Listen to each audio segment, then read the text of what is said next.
Romance at a glance. Romance at a glance. What you say now? Romance at a glance. Go ahead, girl.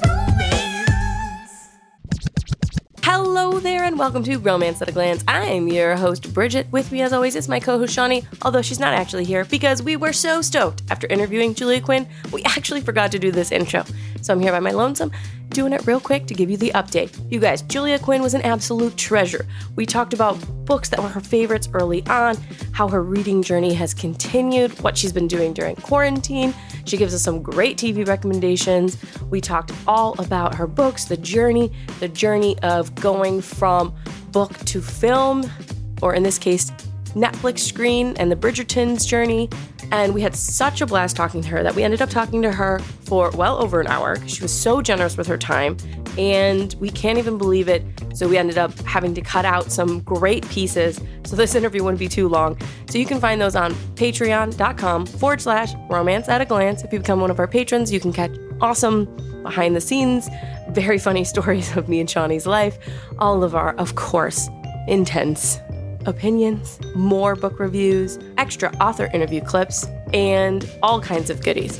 So make sure you guys head over to patreon.com/romance at a glance if you would like to get some more Julia Quinn awesomeness. Without further ado, you guys, let's get it poppin'. Well, hello, Julia. Thank you so much for being here. Honestly, this is the biggest honor. We have been dancing around the kitchen doing Instagram videos all morning. I'm Bridget. This is my co-host, Shani. Hello. Hello. Welcome to the podcast. I'm a longtime reader, first-time interviewer. I am actually a newbie reader to historical. So Shani has been giving me the historical journey this season on the podcast. And I'm loving it. We did, Duke and I hopped through the Bridgertons real fast. Yay. Really fast. I've been reading historical is my genre. So I've been reading that since I was, 14, 15 years old. So a long time. But we have so many questions for you. So we're going to just jump right in and let's just get it popping. Okay. I'm stealing myself and I'm ready. Right. I'm actually really curious as to what people were reading when they were younger, right? So what got you into reading? What were the first books you're reading whenever you really started to dive into reading? I was what they called a walker, which meant I lived too close to school to ride the school bus, which really bugged me, not because I minded walking, but because I thought the school bus seemed really fun and cool. But the good part for me was that the public library was directly on the way home between my house and school. And so I would stop at the public library several times a week. And so I was a big, big reader. And I can remember the earliest series I remember binging was B is for Betsy by Carolyn Haywood. You guys might be too young to know B is for Betsy. But I loved B is for Betsy. And then as I got older, I went through all of the Victoria Holt books. So Victoria Holt would do these gothic novels, I'm blanking on the names of any of them right now. The Devil something, The Bride of Pandoric, things like that. And so in addition to Victoria Holt, she wrote other books as Jean Plaidy, which were more historical fiction, where she would still have that element of this sort of gothic romanciness, but using real historical figures. And then she also had Philippa Carr, which was this Daughters of England series, which I actually went and collected on eBay many years ago because they hold such a dear place to my heart. And those would be, it started with, I think, a book called The Miracle at St. Bruno's. It was the story, I think, in maybe like the 1400s. I don't even remember anything other than the title now. But then the next book would be about that heroine's daughter. Okay. And then the next book would be about that heroine's daughter. And she went all the way to World War I. Although I think when I was reading them, she hadn't gotten that far yet. I remember, one of those was called The Witch from the Sea. I remember that one a lot. Anyway, so I totally love those. And I would go to the library and I can still see the room where those books were held. It was on the lower level. And I would basically just get as many books as I could carry. So I was a big, big reader.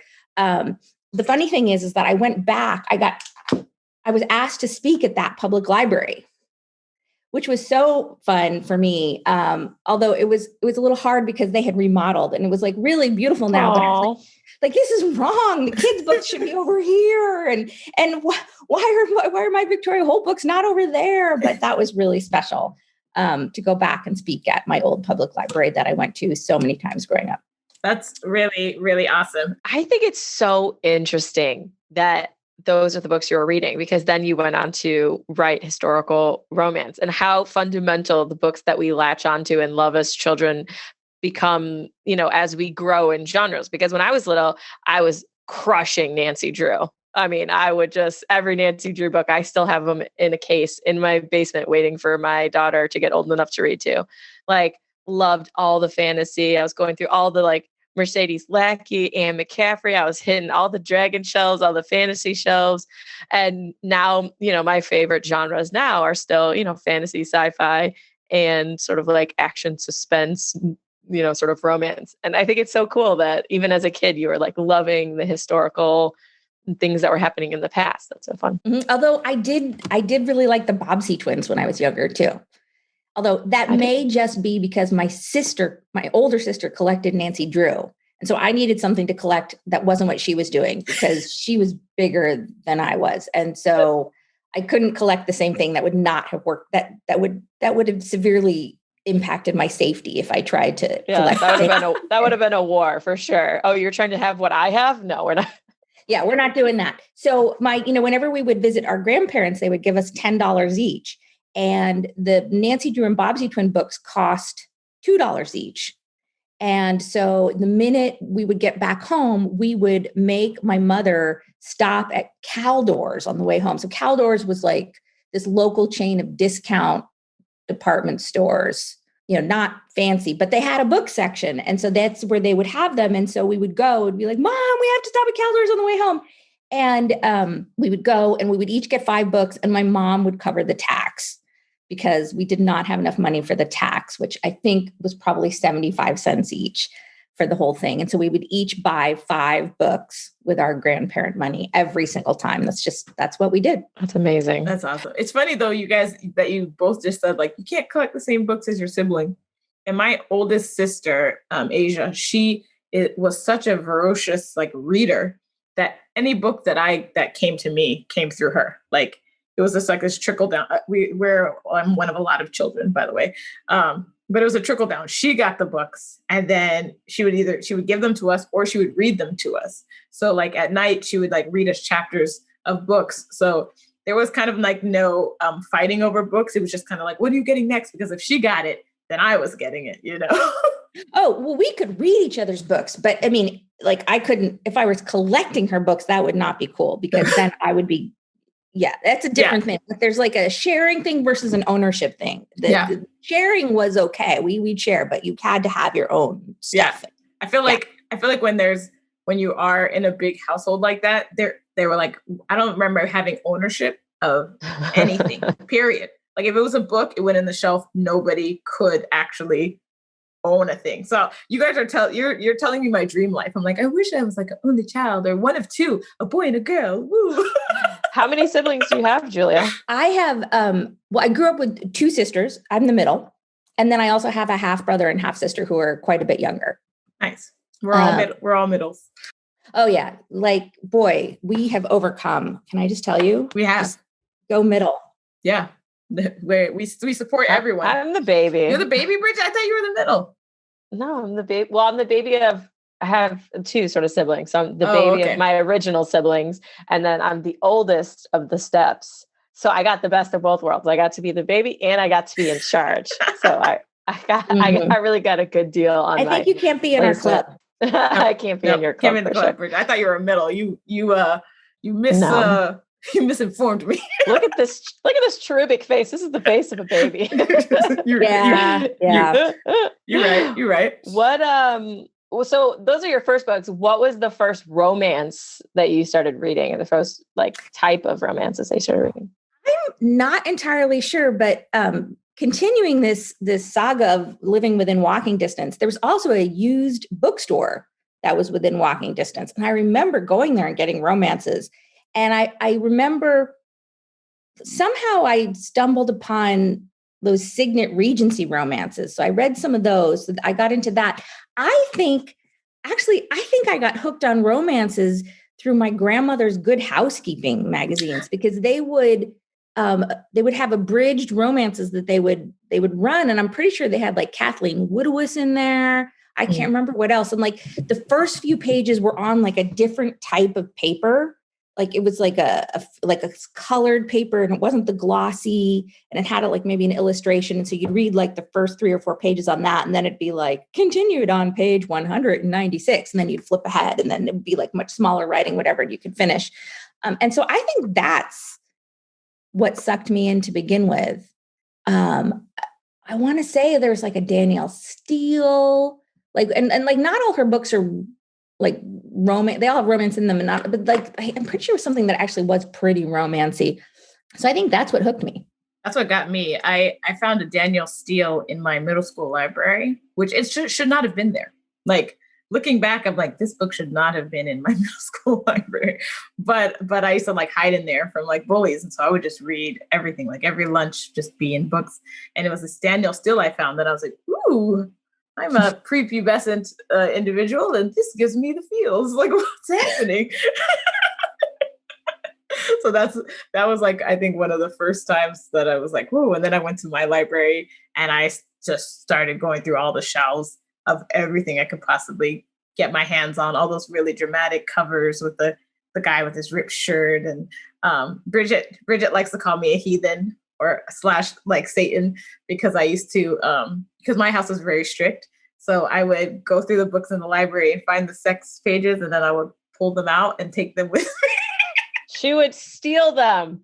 She was defacing public library property and stealing books. Look at her face. Everybody can't see Julia. She is gasping like she is in Macaulay Culkin right now, you guys. You might need to, well, I would say I'd let you take a screenshot, except I'm like hair unbrushed, no makeup or anything. But like, I can't believe you were purposely destroying library books.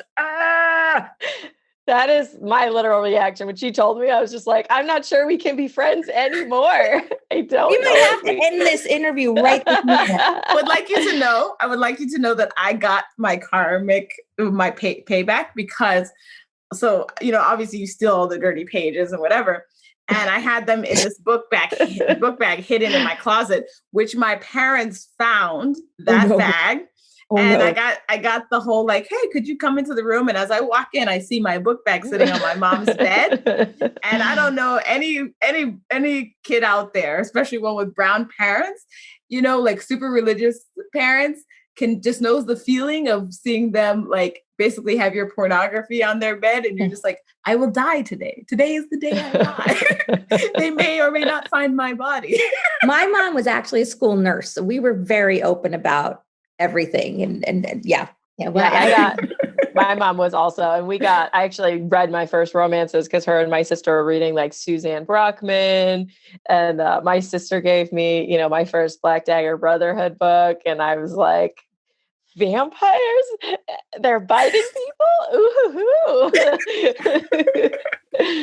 And I have never looked back. It just crushed through all the shelves I could find. What are you reading right now? Nothing, believe it or not. I am full in on election stuff. I have been writing postcards, and I'm now text banking. And so that's really all of my spare time. And while I do that, I watch like Netflix and stuff. So I've been more of a viewer than a reader in the past month or so, because I can't read and do my election stuff at the same time. So I've been watching Bones, which I had never seen. Love Bones. I love Bones. Well, and so that was the recommendation of Eloisa James, who said she tore through all, 12 seasons. And she's like, it's basically one really long romance novel. And it totally is. And I'm enjoying that. But I also like all the forensic stuff too. So that's fun. Do you like, are you more of a Hodgins fan of like an Angela, or what season are you on? Who's the one who gives you the glee? Because there's so many good characters in that show. I'm in season 4 right now. I won't spoil anything. It's just a good show. Anything. I won't spoil anything. I like all the characters. I like Bones. I like all the characters. Yeah. I think I don't remember I don't think I actually watched the last 2 seasons. because they're, like you said, they were like 12. But me and my best friend in college, everyone would be like, hang out with us. And we're like, excuse me, it's Wednesday, Bones is on. And we would like get together and we'd be like, we can't talk to you right now, we have to watch Bones.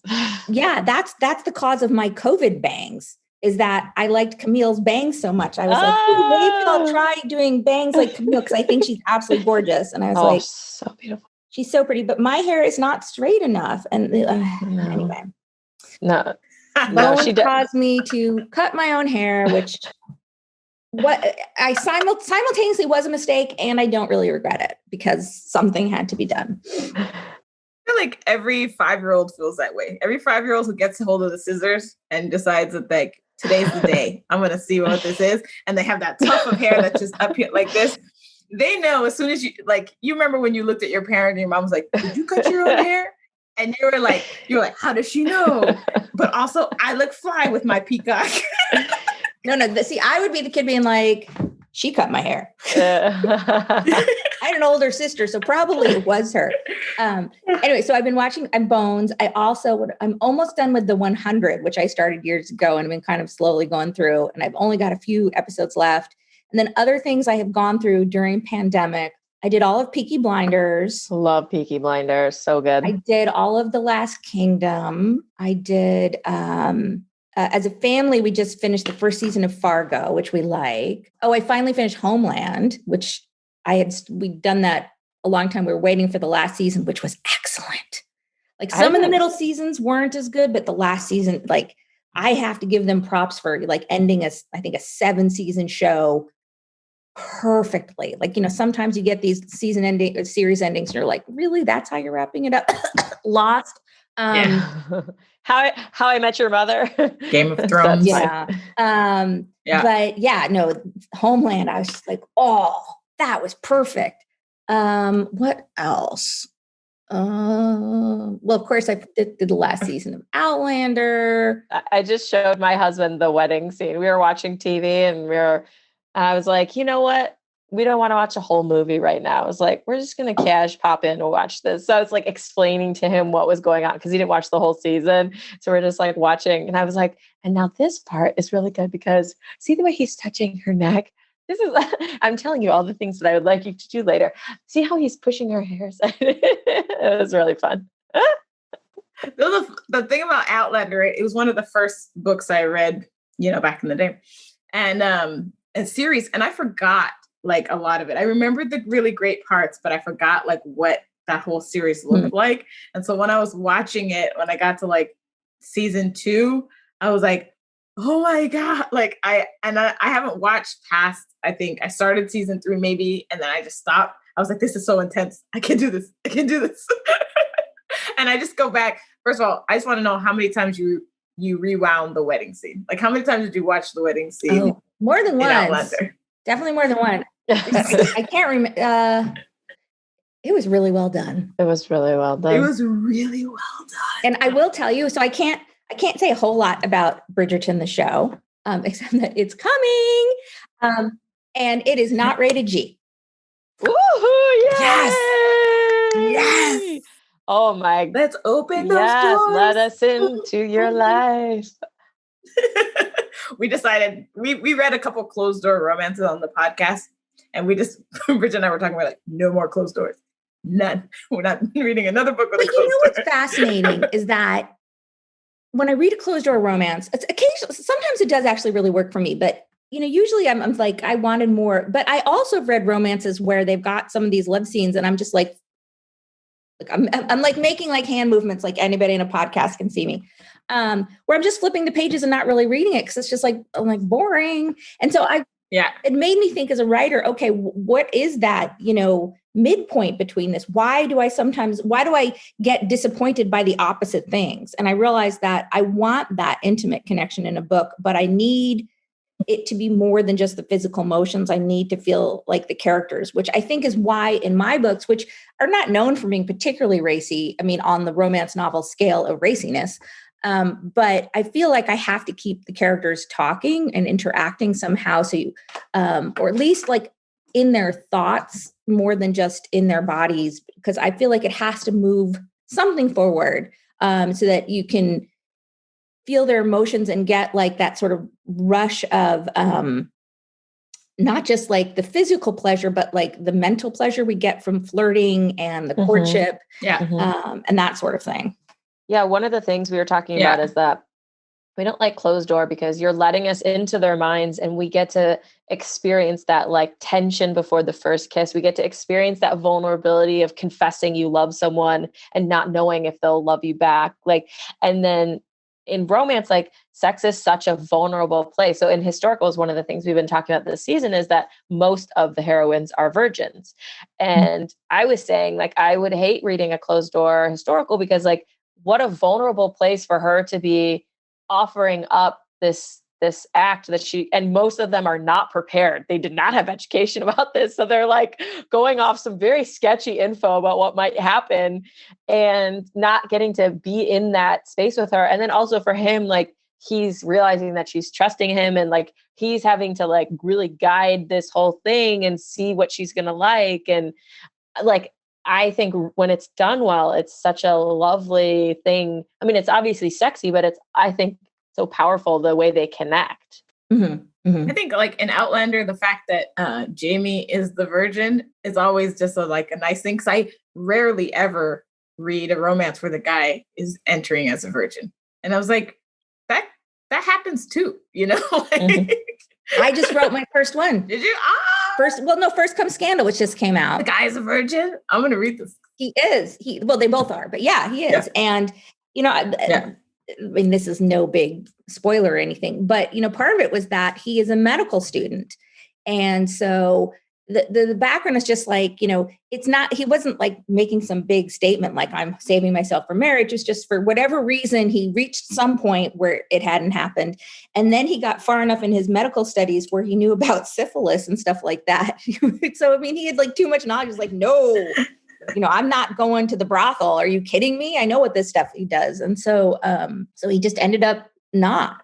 So it's kind of fun. What's your favorite part of like the romance to write? Is it the first meeting? Is it the first kiss tension? Is it the, happily ever after? I actually have found that some of my favorite scenes I've written don't involve the hero and heroine. They're like these big group scenes or scenes with a secondary character. I mean, I like the ones with the hero and heroine too. I mean, I guess I'm a conversationalist. I like the conversations, but I really have fun with a big, funny, almost farcical group scene, which I think people who've read my books could have guessed that. I mean, there's, the Pall Mall / croquet scene in the Viscount Who Loved Me. I've had one of my favorite scenes I've written in recent years was the Plensworth poetry reading and the Secrets of Sir Richard Kenworthy with like the little girl dressed as the unicorn and like the baby that's like licking the piano leg. And I just have fun with that stuff. I mean, it's just like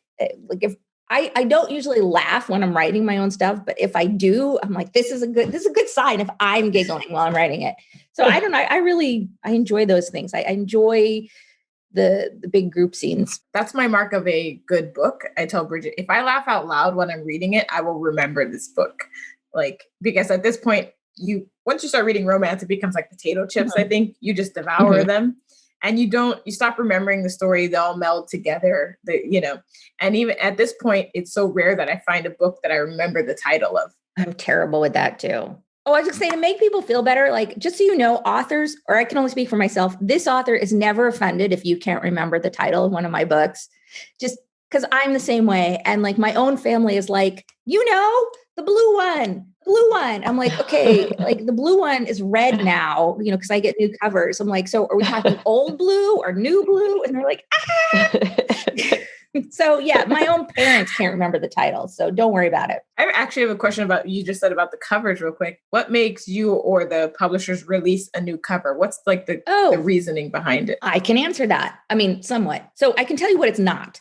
First of all, really important. It's not looking to try to trick you into buying the book again. I promise you that is not what it is. They are aware and they're sorry that like some people might pick it up and be like, ooh, a new one before they realize they haven't. But I mean, look at some of the old covers. They look kind of dated and old. I mean, you want a fresh look. So there's that. There's looking at a new old cover and being like, this is not how we market this author anymore. So like the clearest example of that would be like my earliest books. And if you go to my website, www.juliaquinn.com, every book has its own page. Okay. And if you go to the pages for some of my older books, if you scroll down, you'll see the older book cover sort of sprinkled in. So you can see like, Splendid, for example, now that's my very first book. And now it's like this dark purple and actually has been for like 15 years. That's a cover that actually is held up pretty nicely. But the earlier cover was like your classic clinch. And to everybody who bought that book with the original cover, thank you from the bottom of my heart. I'm not anti-clinch, but like it's old enough now and I have a solid enough relationship with my publisher that I can say, I really think that painting was painted for a book set on the American prairie and somehow it didn't make it. And then they recycled it for me and like gave her a Regency dress because there is no place in England that looks like that landscape. Nowhere. And like my Duke really looks like he might be Native American. That was like a big romance thing at the time.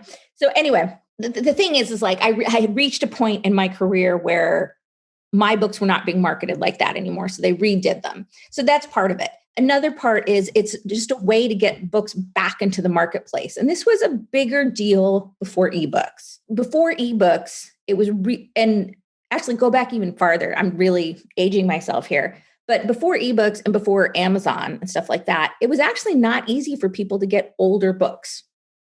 You would go to the bookstore and they'd have the newest books.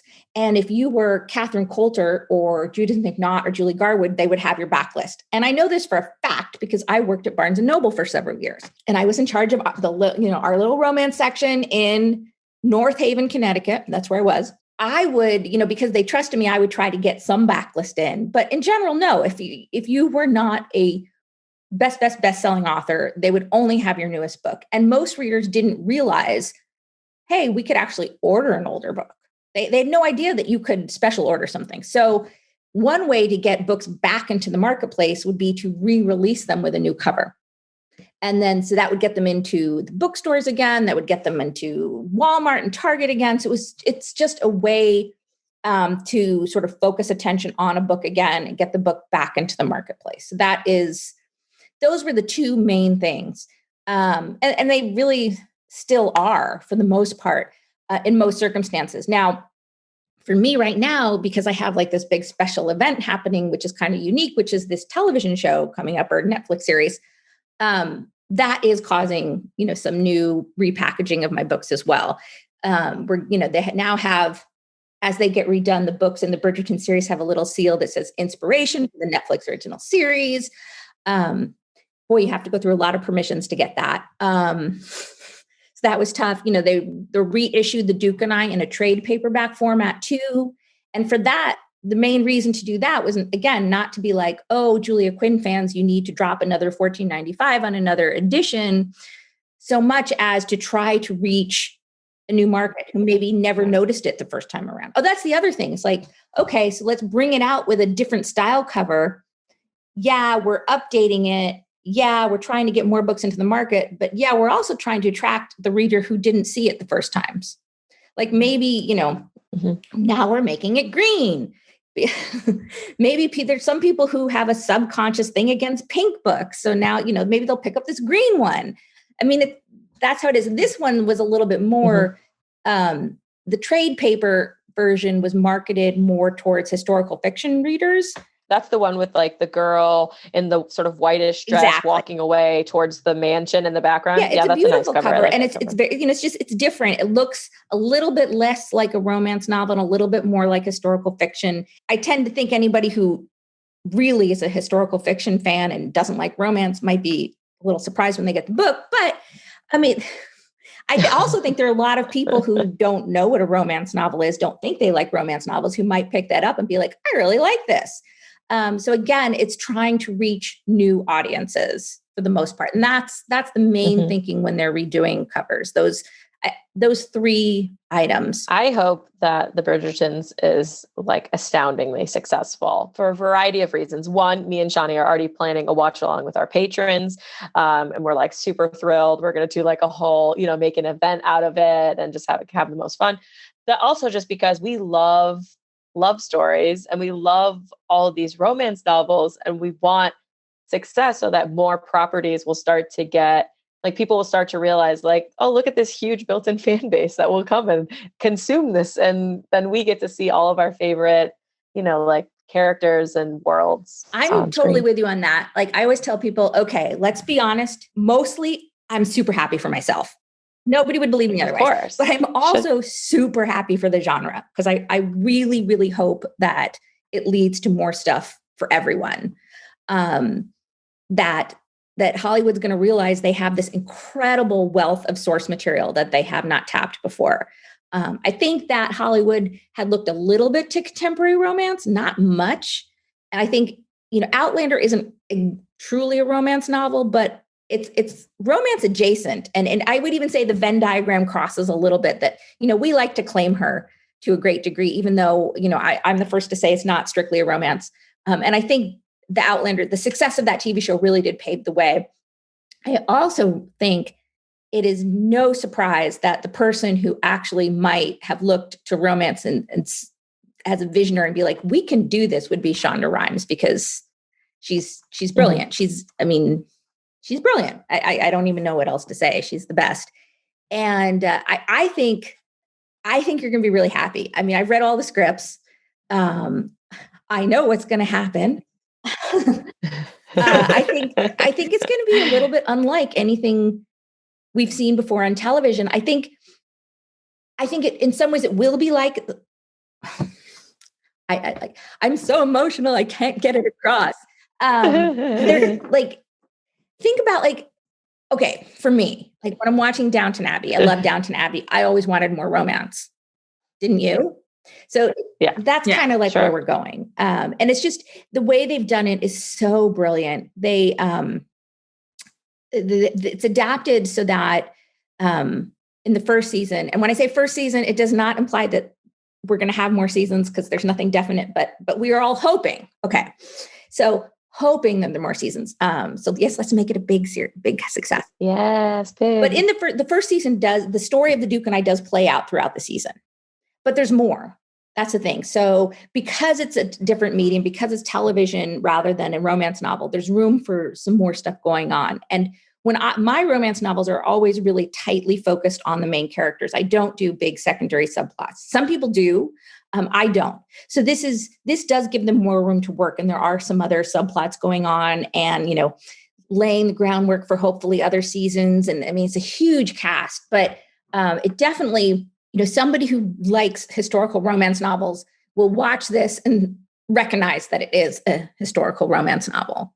But it will also have all the stuff people who don't think that they like romance novels or never really even thought about them will also love too. I mean, just it's gorgeous to watch. I know you got to visit set. Like, what was it like stepping into your own story? I mean, you wrote this book, came up with the characters, came up with this big family. Like Mama Bridgerton was like one of my favorite things ever. I thought she was so funny. And you like go on set and you step in, everyone's wearing the clothes, everyone's talking in the accent. Well, that's the first overwhelming thing is just to see it. When I was like, it's gorgeous to watch. Like they actually filmed me walking onto the set the first time. Again, like I'm like making faces like you can see it on the podcast. You guys will just have to imagine it. It's unbelievable. I mean, it's just, but the thing that's most unbelievable, and I've said this before in other interviews and stuff, is not so much that it's my world.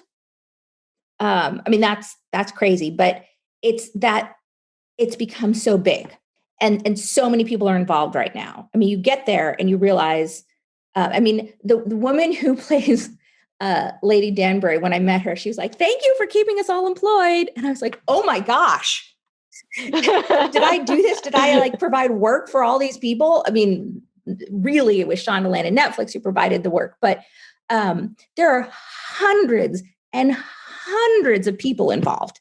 You get there and we think, okay, like there's the cast, we think of the writers, the crew. But there's so many people on crew. Like I can't even tell you the numbers of like makeup people. Okay. And then like all the makeup people are going around, and between every take, they're running up to their person who they're doing hair and makeup for. And they're like taking, their iPhones and taking another photo.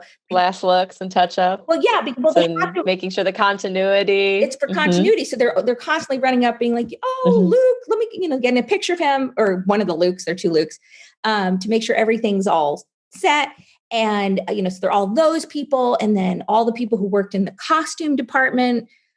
When I visited the costume hall warehouse, I don't know what you call it. And there were about 6 people working there when I visited, but they were pretty much done at that point. And they said there used to be about 30 altogether working on the costumes, because all of the costumes were made for the show. I don't think anything was rented, or if so, very, very little. They made these costumes from scratch. And so, they're just incredible bolts of fabric. And then I could see the stuff that was done. And there was the people who were still working, they were all like, we're Team Daphne. It was like all the people who do Daphne's 104 costumes. Oh, it was unbelievable. Wow. And so incredibly gorgeous. And so just the sheer scope of it, that all these people, okay, I wish everybody could see Shani's face right now. Yeah, Shani's losing her mind. You guys know, we've talked about it on the podcast before. When I told Shani that Bridgerton's was coming to Netflix, she like lost her mind. Right now, she has her mouth open and is silent screaming while Julia is describing. I also studied historical costuming as well. So when I hear like over 100 costumes for like one character, like, I'm shitting myself right now. It's like, oh my God. All I can say is you might need like a sedative when you watch. Having seen that, Bridget's going to have a tranquilizer dart on me. You might need, or maybe some adrenaline. She might just pass out and need to be revived. I can just, having seen these costumes and also the set was crazy. I mean, okay, so I visited twice, and the first time I visited, they were working on location. And so that was, one day was in, sort of like a beautiful old English home. And the other day was doing outdoor stuff in Bath. But the second time I was on the built set, which is in a huge, huge, huge soundstage. It's so big, they can actually shoot 2 different crews at once. And, I'm walking in and like seeing the Bridgerton house interiors and then seeing the Featherington's interiors. And it's just the guy who does the art direction for the whole show, who designed all this stuff, took me on a tour of the whole place. And it was just unbelievable. And I could even see there was one part, I can't give away what it was, but they were still building this one part. So I got to see sort of how something was coming to be. And I was just, it's incredible, the level of detail and work that has gone into this. And just and getting back to my original point, the number of people involved and this whole cast and crew and builders and the guy who makes the lattes on the lot, who's lovely, by the way, there's a picture of him on my Instagram. All these people together have become this incredible family that I'm kind of not a part of, because I live, 5,000 miles away or however far it is to Seattle. And I'm kind of like this distant fairy godmother. So that's kind of the weird part. It's not bad. It's just weird that this thing that's happening is like, there's this whole like tight group, and it's not me, but it's okay. Well, and the interesting thing too, is that you are I'll use God because it's an easy allegory, but like you are the God of this world. So when you get on set, me and Shani have been on a lot of sets, you do bond very quickly. You work a lot of long hours. You work aggressively on a project for maybe 2 weeks, a month, 6 months. And then like all your time is spent with those people. Like you don't have time to see your friends or family because you're always on set. You're always at work. And so you do become a family and like have all these inside jokes and just like so much community within that. And then someone comes in like you, who's, the person who created the world, and everyone's like on their P's and Q's because you're Julia Quinn. You wrote this thing. Like no one wants to get fired because they upset you. No one wants to, and I don't mean it in like a way that you would ever do that, because you're obviously a lovely person, but they don't know that. They don't know, like they deal with people in Hollywood, and people in Hollywood aren't always nice. And so they're kind of like, it must also be a little bit of separation between like, oh, but you're employing us. Like it's your world. It's your, I think they all know I'm not the one employing them. we all know, it's Shani and Netflix, but I think there was a little bit of that. And at the same time, I'm seeing these like actors who are like so beautiful and so charismatic and have these followings. I'm just like, what if they don't think I'm cool? It's the same thing. I have that too. It's like, oh, what if they think I'm a dork? What was it like seeing obviously seeing the art and the sets was great, but did you get to watch from behind the monitors and like just see any of the dialogue or the emotions? Like I did get to see a few scenes. And it was amazing. The actors are so good. I can't even begin to tell you. And I've been on television sets before, not tons. I haven't worked on it really, but here we go. Fun fact about me. My cousin played Elizabeth Walton on the Waltons, which, okay, Shani's nodding. I didn't young. I watched the Waltons. So I'm old enough that like the Waltons were, they were huge when I was growing up. My cousin was on the cover of People magazine. She was on the cover of TV Guide. I went to Disneyland with her and had like the experience of what's it like to be with somebody who's famous. Me too. I went to Disneyland the same way you're talking. Okay, yeah, but I went with a famous person. It was crazy. Yeah, Shani's aunt is famous. I'll let Shani reveal who it is. But Shani grew up in a troupe of performers, and like her and her family were all sort of shepherded around to all these different tour dates. When you're talking, I'm like, yes, somebody else that grew up like me. So like my aunt is Donna Summer, and my mom is like was her backup singer her whole life, and my dad was her manager for 20 years. So I wish you all could see my face. We switched faces. Oh my gosh. Oh, your aunt is Donna Summer? Holy wow. Yes. And so we grew up like on tour all the time. And we went to Disney World, just like you're talking, where you're like escorted through the park. And like, you think it's a magical place because you don't realize people are actually waiting in line. You know what? We like suckers. I have to say, no, we did Disneyland like the normal way. We waited in lines that time. She did not get any special treatment, or at least not that time. But I did have that experience of being with people, someone who's being recognized all the time. And what's really amazing is she looks exactly the same. She's in her early 50s and looks exactly the same and gets recognized at least once or twice a day. So that's fun. But anyway, awesome. I would visit the Walton set growing up. And so that was fun, and visit, So I had been on sets before. I knew certain things about sets. Like I will tell people there's a lot of waiting around and being bored. There really is. Even when you're watching your own show. Because they do, we would see the same scene filmed 14 times because each time they would have the camera focused on a different person. But it was so interesting. You're watching the scene for the 15th time. Only this time now they have the camera focused on Eloise instead of Francesca. And you can see, because it's on this one character, you can see their reactions. So the times when, they're trying to get these reaction shots. So maybe she's not talking and she hasn't been talking for much, but you see her reacting to what somebody else is saying. And, and probably this shot is not even going to be in there because they're going to be focusing on the person who's actually speaking. But you have to still do it. And when watching those reaction shots, you could see how good the actors were. It was really, to me, that's where it's in the little moments. I tend to think for like a lot of actors can do the big moments, but can you do the little moments? And they're all so good. I'm in awe of the casting director. It's real. They're all amazing.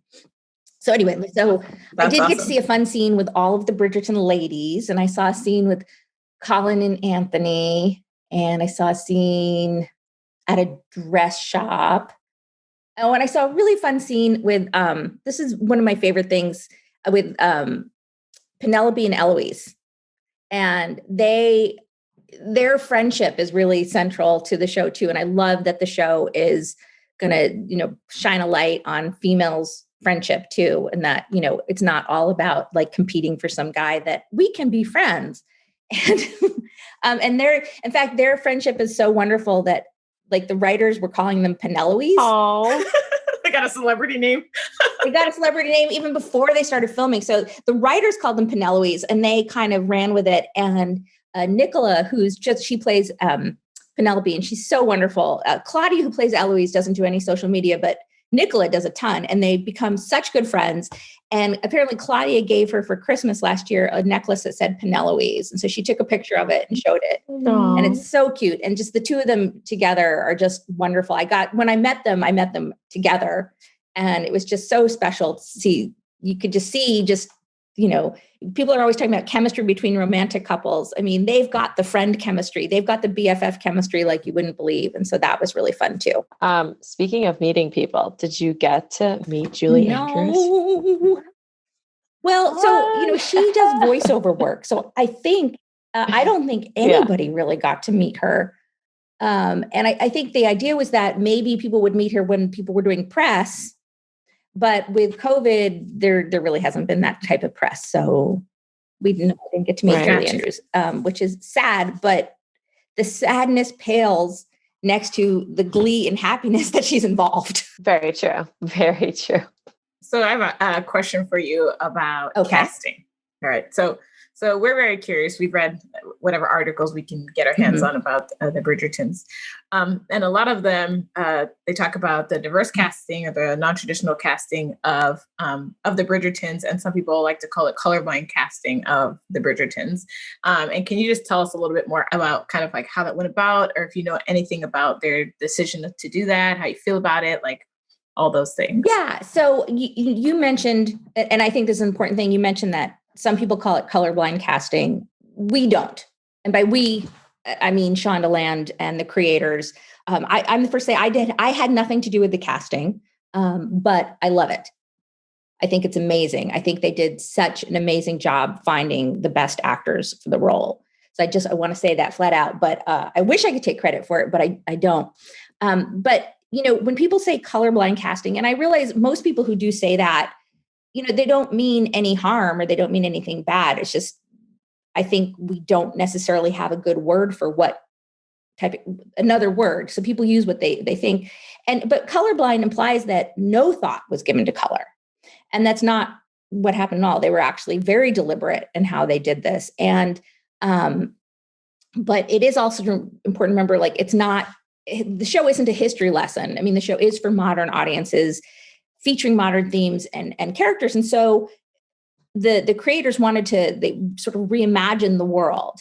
And they started kind of with the idea that many historians think that Queen Charlotte, who was queen at the time, was of mixed race.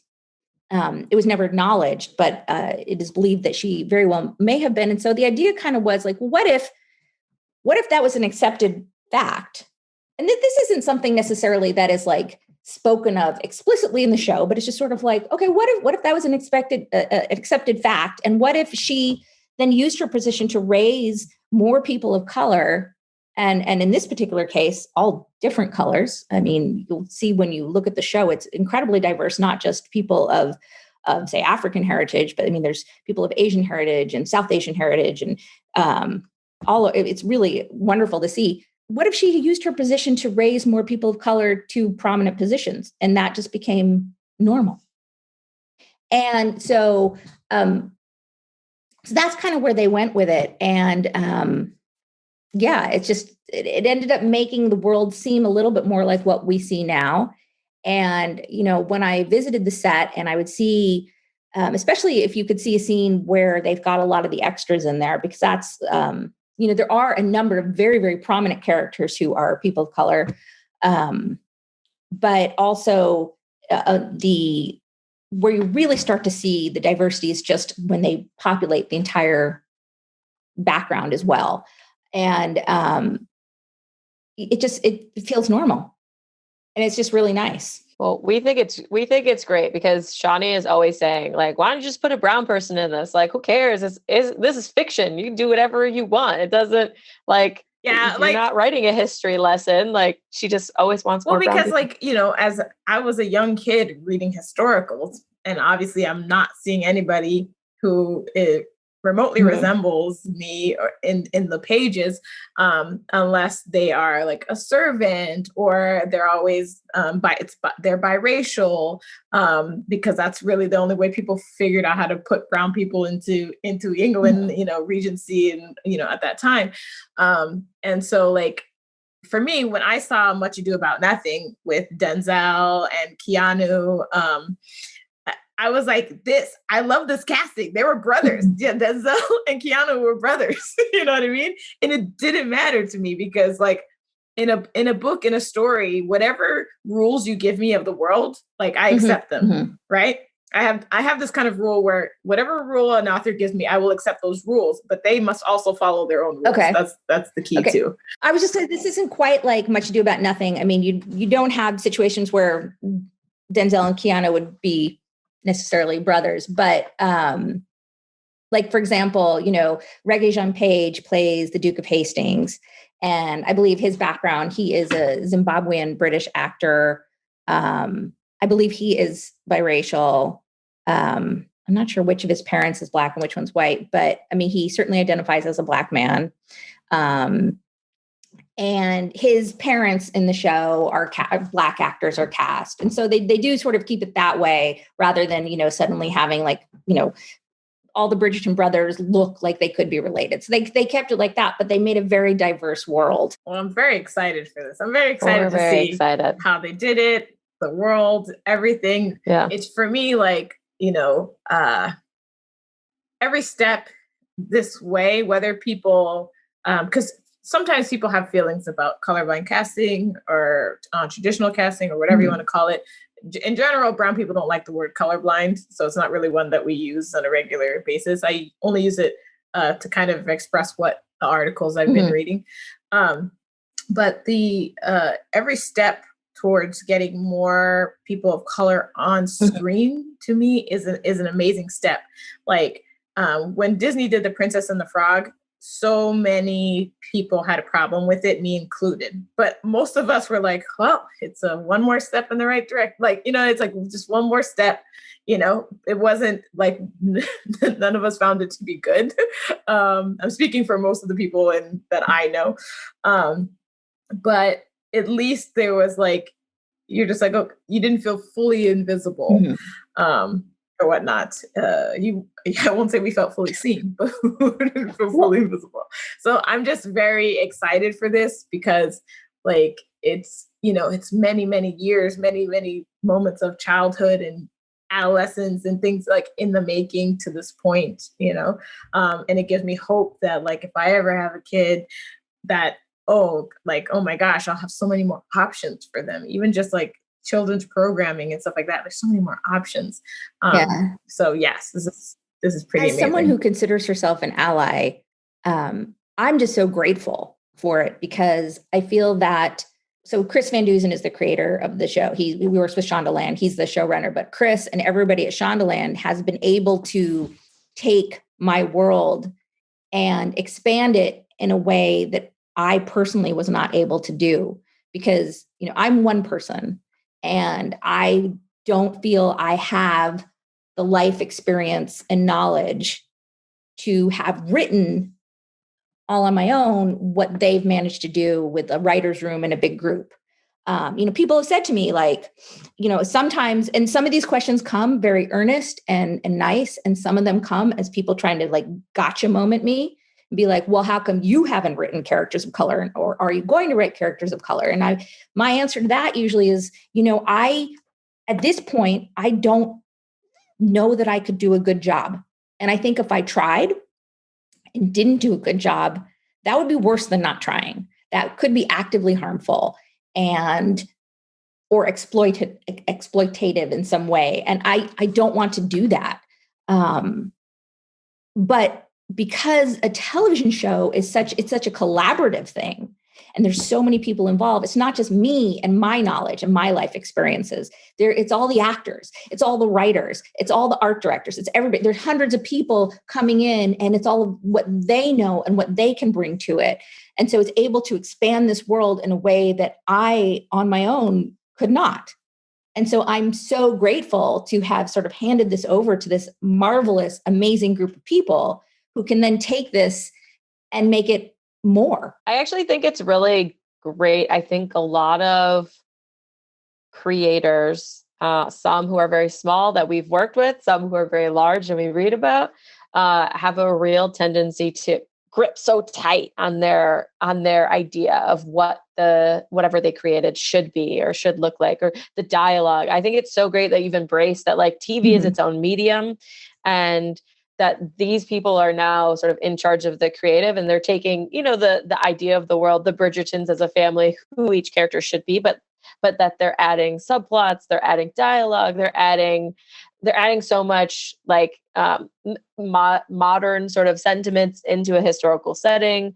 I think that's a real credit to you, because we have both worked with a lot of people where they would not be able to graciously, like, be so excited about something that isn't exactly what they imagined. Oh my gosh.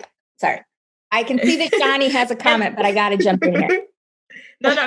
Okay. So, well, the one thing I did want to say is, like, I do think the books as written did have a lot of modern sensibilities to begin with. And that may have been part of what attracted them to adapt them, because they did seem like they'd be more adaptable to what they wanted to do. But so, people have asked me a lot about this. And one of the very first things they ask you, or at least they ask me when talking about optioning work, is, are you willing to relinquish creative control?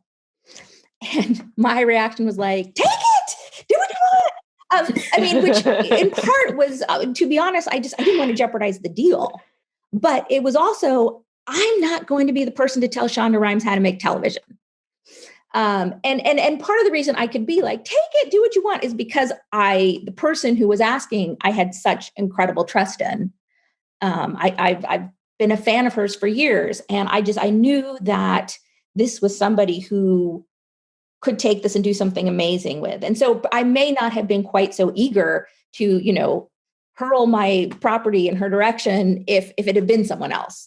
But I really did have faith that they would. And I do want to reassure readers. I mean, there are changes, but I feel that the characters have remained utterly true to who I created. The main storylines of the Duke and I shine through. And it's fascinating, from a writer's standpoint, looking at how they did this, it is absolutely fascinating to see that they could take something, change so many words. I mean, I'm reading it being like, did I write any of these words? I don't know. Because it's been so long since I've read the book. I don't generally reread my books. To take something with having very, very few word for word sections and still have it be so true to it. So it's really interesting. And I think that it's somebody should teach a masterclass on adapting, a book, because this is just brilliant how they did it. It's absolutely brilliant. And when I read the very first script to see how you could see how they were setting it up, how they were framing it, how they were using Lady Whistledown as a device, all these different things, how, the introduction of Queen Charlotte, she wasn't in the books, but she is brilliant. She's fabulous. And so all the things that they did, I'm looking at it thinking, this is absolutely the right way to do this.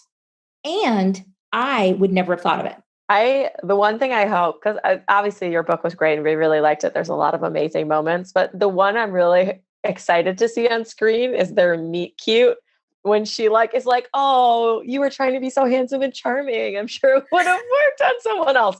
I'm excited for that dynamic of like her just being like, oh, you think that you're just such a rogue. That's so nice for you. That's so nice. I'm not going to be swayed, but that's nice for you.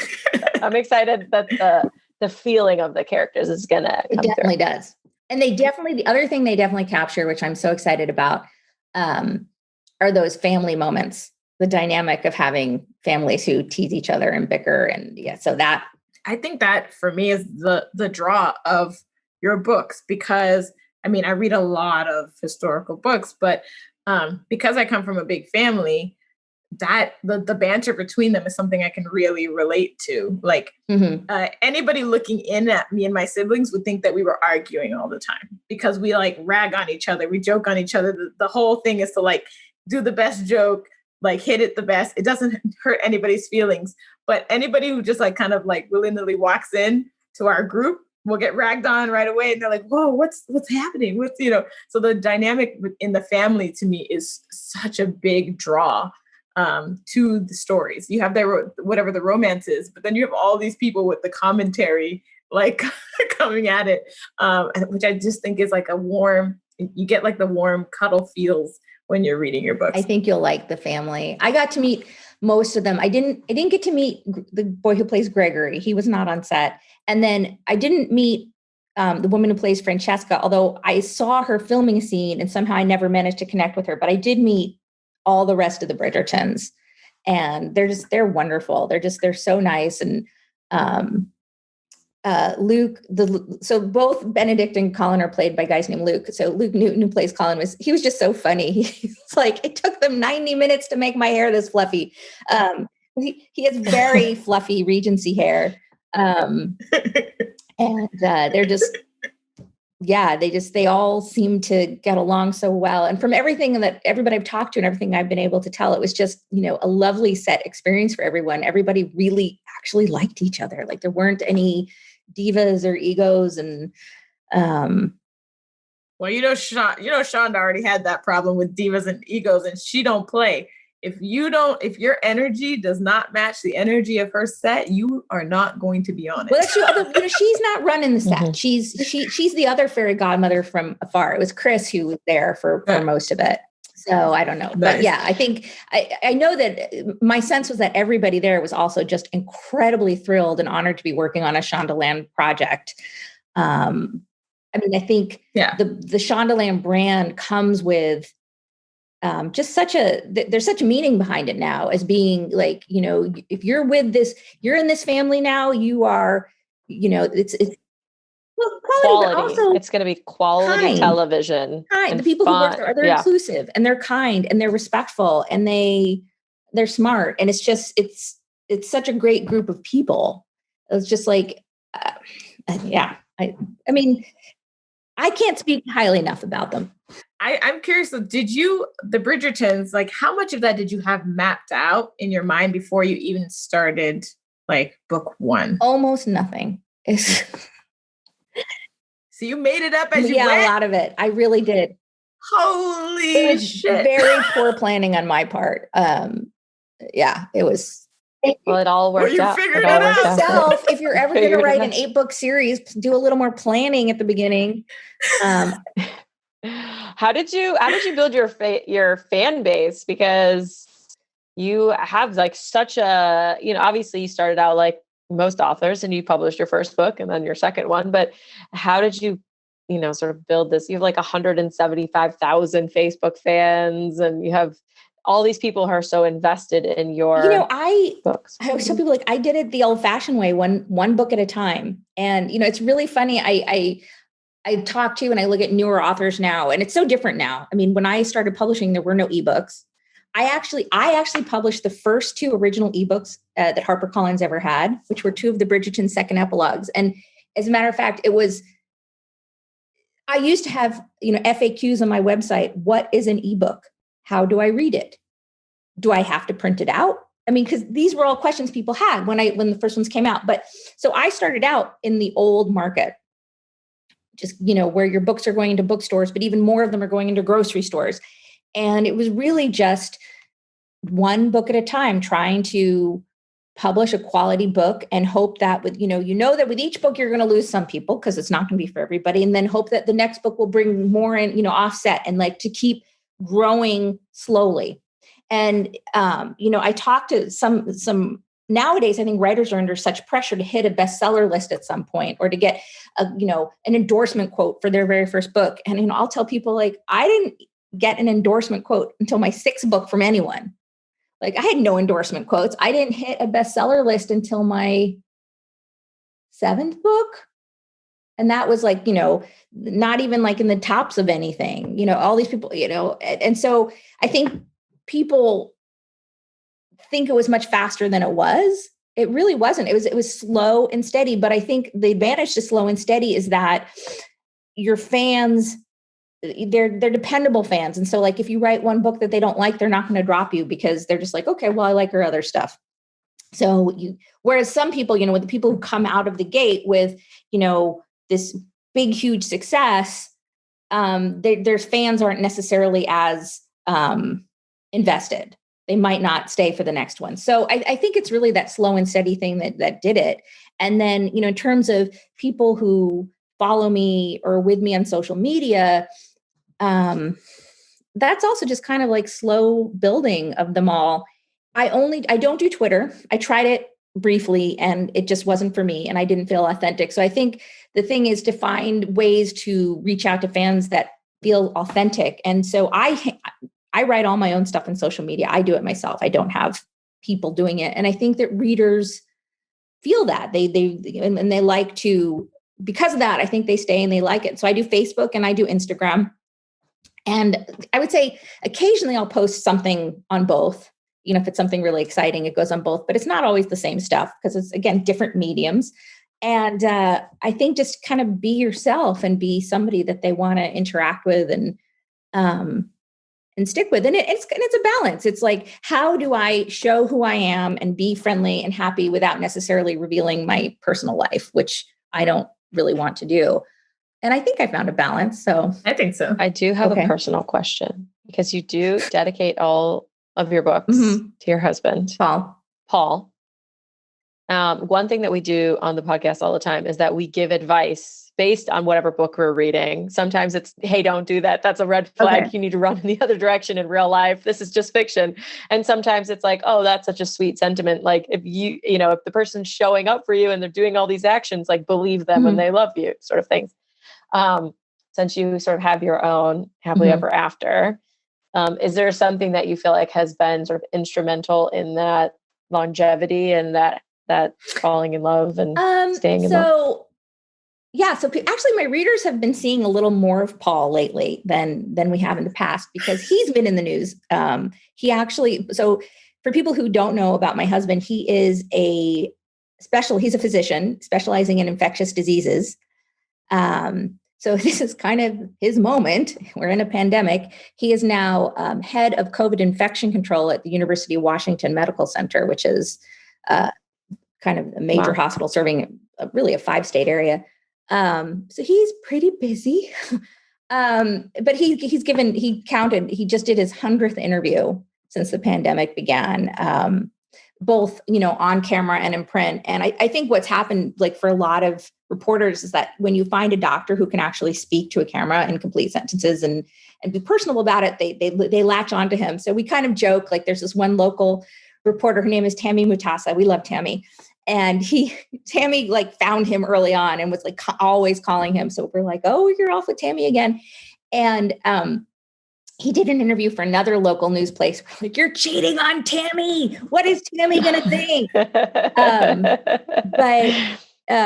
So he's done a lot of these. So I've actually posted, I haven't done it on Instagram so much because it's a lot harder, I think, to post links on it. I find it harder. But over on Facebook, I've been posting some links to some of his interviews, like early on, the one where he demonstrated how to properly wash your hands, which is important. And I actually just posted one recently where he just talked about, things you can do to keep safe. And we always do get like some of the trolls come out. This one dude got on there and called him a lying sack of what. And I'm like, really? So I banned him. But after I banned him, it was really funny. Somebody got on there and was like, excuse me, but if I'm looking for advice on infectious disease, I'm going to go with the specialist at University of Washington over the retired drywall inspector. I was just like, I did call her out later. I'm like, thank you to whoever pointed that out. But anyway, because of that, Paul has actually like appeared a little bit more in some stuff. So the readers have gotten to know him a little better. And in fact, I just recently joined a Zoom with, it was for Fated Mates, that other podcast, but they're doing this thing called Fated States, where they're phone banking for democratic causes. And I wanted to offer some support, not to get too political, but I think anybody who actually tries to figure out where I feel has figured it out. But you can get political. We have talked about it. We try to stay out of it on the podcast only because everything is so heavy. We want people to come here and just laugh and like have so much fun and have this be a little escapism for them. You can say what you want. You can say whatever you want. People know that we are voting for Biden and Kamala. I had offered for this particular phone bank, I'm sending autograph books to every woman. Well, every person, I shouldn't say every woman, it was mostly women, but for every person who joined the phone bank last week, I'm sending them an autograph book as a thank you. And so I joined a little Zoom chat to say hi to them and to tell them a little bit about what I'm doing for the election and stuff like that, because I'm also doing a lot of work. And Paul happened to be home. So he came on the Zoom with me too and answered some of their questions about COVID, which was really fun. So they all got to really meet him. And it was kind of charming because after he left, they're like, wow, he's so good at that. I was like, yeah, he wins like Teacher of the Year award at the medical school all the time. And then somebody's like, he should narrate audiobooks.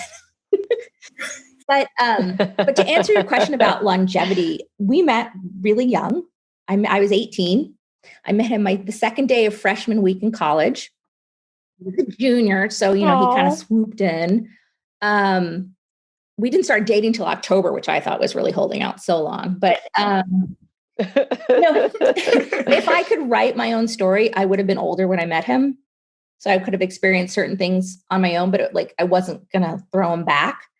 But I think the reason that it has worked is that we're both very much our own people.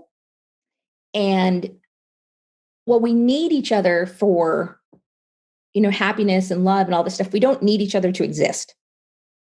It's not, I find that's almost, to me, that's almost unhealthy. And we are both fully formed people with our own careers. Not that, I don't, I don't want to put down stay-at-home parents at all, because to me, that's a career too.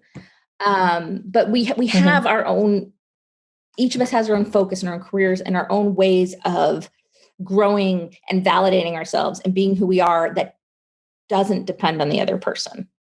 And so we can, while we're better together, we can stand independently just fine. And I think that is part of the reason why it's lasted that long. And we're both so proud of the other person for the things that he/Lee has done on her own. Especially now, I've been doing usually weekly Instagrams during the pandemic where I chat with another author, and I have bragged about him so much, and all that he's doing right now to save everyone and to be so wonderful during this time of crisis. And he's so wonderful, bragging about me too. It's just, he sent me an email that one of the medical students, this was a few years ago, medical student sent him an email. It was really cute. She's like, I did not realize who your wife was. And she's like, I thought you were kind of amazing to begin with, but oh my God, now you are the bomb. And it's just he takes no offense, and so he's so proud too. And we're both, I think that's it. I think it's just learning, being in a relationship where you are better together, but fully independent, if that makes sense. All right. Well, our last question, because I know we have to wrap up because you have given us so much of your generous time. What question do you wish that people would ask you about your books? What do you want to gush about? That's a great question. I don't think I have. I think so much of my mental excitement and energy right now is focused on the show, especially because it's finally coming so soon that I feel like people are asking me about what I want to gush about right now. Well, you heard it here, guys. We're the best interviewers in the history of interviewing, and we have covered all the things that Julia Quinn wanted to talk about. So now I'm going to float on a cloud for the rest of the day, and we are going to sign off. Shani is pantomiming her excited face hands, and that's all the time we have. Thank you so much for being here. Seriously, this was a real treat. Thanks for listening. Subscribe to our channel to get new episodes, clips, and more. And click here to watch our previous reviews and author interviews.